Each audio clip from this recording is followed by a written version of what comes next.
You ever lie awake, gazing at Detroit's skyline through frost-fractured windows, that restless electricity humming through every street lamp and river breeze, feeling like the entire city holds its breath, waiting for the lions to shatter? Decades of silent suffering, or else collapse under the weight of every hope and heartbreak we've carried since '91. Picture this. Ford Field steel bones rattling as the front office pulls the most audacious chess move in franchise history. Tate Ratledge, that Sec juggernaut from Georgia, with 37 career starts under Sanford Stadium's brutal sun, sliding into Frank Ragnow's massive void like a knight charging into the maw of emotion and expectation. This isn't merely a new center. It's a bet on the very soul of Jared Goff's rhythm, a test of Taylor Decker's iron will, and a crucible for an offensive line once lauded as unbreakable, now morphing beneath the heat of scrutiny like Detroit steel in a blacksmith's fire. We've trudged through agony since Barry's last step, felt every misstep as a knife twisting in our collective heart, from Caldwell's winter of lost seasons to the phantom promise of near-miracle runs that died in the final seconds. Yet Detroit knows rebirth better than most, rising from ashes again and again with grit that makes hope itself roar.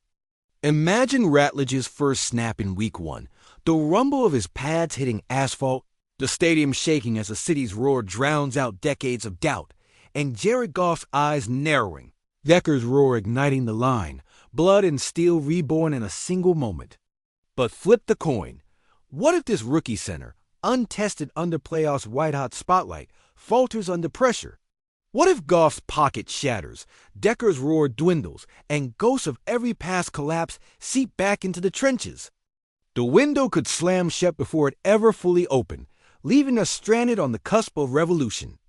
Yet here we stand on the precipice, where whispered rumors of coordinators vanishing into secret meetings, mixed with the promise of veteran leaders like DeAndre Swift sealing the locker room with vows of vengeance, every man's heartbeat echoing the city's pulse.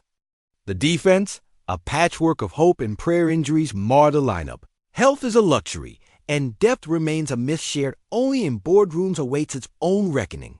Will Aiden Hutchinson return as the force that changes the game's tide? Or will the fragile nature of human flesh betray our last true titan? If Goff's arm cannot reignite the embers of glory, if Swift's thunder cannot carry us through frozen fourth quarters, the dominoes will fall with cataclysmic force. Ratledge's fate will seal more than one season. It will reverberate through our legacy. Every rival in the NFC North holds its breath. Minnesota's quarterbacks pray their defense holds. Chicago's faithful cling the field's flickering promise. And Green Bay's ancient regime trembles on the brink of irrelevance. Yet all eyes turn to the Lions, poised to strike. They brand us dark horses, underdogs cursed by history. But what if this year we shatter every prophecy and write a new legend? The fuse is burning. I seen this picture floating around of Maxa working out, and not to mention looking pretty jacked. And it kind of got me thinking, if they don't trade him, and if they actually keep him, could they get more value out of him? And actually, could it be a good move for their team? Or even apart from Maxi Kleba talking about the other expiring contract that often gets stowed in trade talks, that being Gabe Vincent, could they keep him? Should they keep him? And might it actually not be as bad of an idea that we might be thinking? We're going to talk about that today and actually look on the flip side of it. Not trading them for once, not hopping in the trade machine and combining both them for a mid-sized trade, or maybe a couple trades, but actually talk about keeping them, and if they might be able to offer some value on the court. Now, let me be clear. I'm not saying they shouldn't trade them. I think it might have to come to that. At least one of them for sure, with the holes that the Lakers have left. One of which being a 3-and-D wing for their team, ideally to put in their starting lineup. And kind of make the fit better for Luka, LeBron, and Austin Reeves, not having them take on a tough defensive matchup. Or maybe for a backup center, better point-of-attack defender. I get it. They might have to be traded, and probably one of them likely will need to be traded. But if they at least temporarily keep them, or keep one of them, I think there might be some hidden value here that really hasn't been talked about that much. So again, we're going to do that today. And starting with Maxiba, coming off the worst season of his entire career by far, only averaging 3 points per game, 3 rebounds per game, 1 assist per game, and shooting a paltry 38.5% for the field and an even worse 26.5% for three. Again, by far the worst of his entire career here, having another injury-riddled season, only playing 34 games and didn't play a single regular season game after being traded. Kind of came back in the postseason for I think 5 minutes in Game 5 of the Lakers' playoff defeat to the T-Wolves, but obviously went through another bad year and another injury-riddled year too. So, I guess only going up from that point, and that maybe could be something Lakers need here. I mean, with a healthy Max Kleber and what he's, I guess, offered in the past, that's something they really don't have on their team right now. A guy that can play at both center and power forward in pretty much every matchup, offering both a little bit of rim protection and switchability at the 5. Then on top of that, being a good floor spacing threat, like I said, didn't shoot well last season, but is a 34.5% three-point shooter. Rather, 35.4%. Let me correct that, is a good corner three-point shooter. Traditionally a pretty good catch-and-shoot guy and does space the floor pretty well.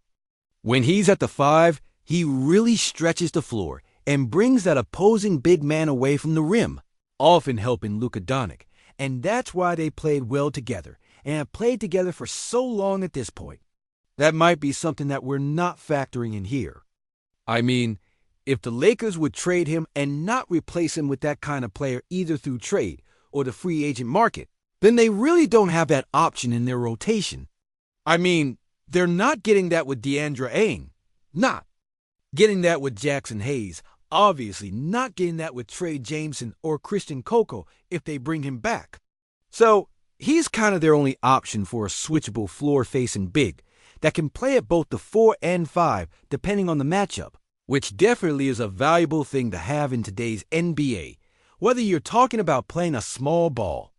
Team like Golden State, that's a matchup where KBA can definitely play the 5 for them and actually be a pretty big 5 in that matchup, or them playing against a really big team like the T-Wolves or the Rockets, for example. Maybe having Kleber as a power forward option in that kind of matchup stretching the floor, but also offering some additional height and length of that power forward spot. That's something that KBA can offer. Not only that, though, but talking about his skill set and how valuable that can become playoff time. It's so hard to find a player that can play at both the 4 or 5, depending on the matchup. Play at the 5 and actually offer floor spacing ability, still being big enough to play at that spot in majority of matchups.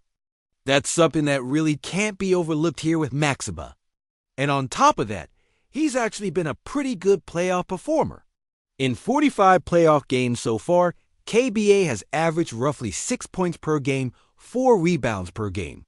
Shot: a very good 39% or near 39% from 3, 44% from the field, and all around has been a pretty good role player option. Has even started a few games, starting 10 of the 45 games, playing even more during the postseason than he has during the regular season. 24 minutes per game compared to roughly 22 during the regular season. That's something that not many players, and not many role players, can really say that they become more valuable and arguably more productive during the postseason compared to the regular season.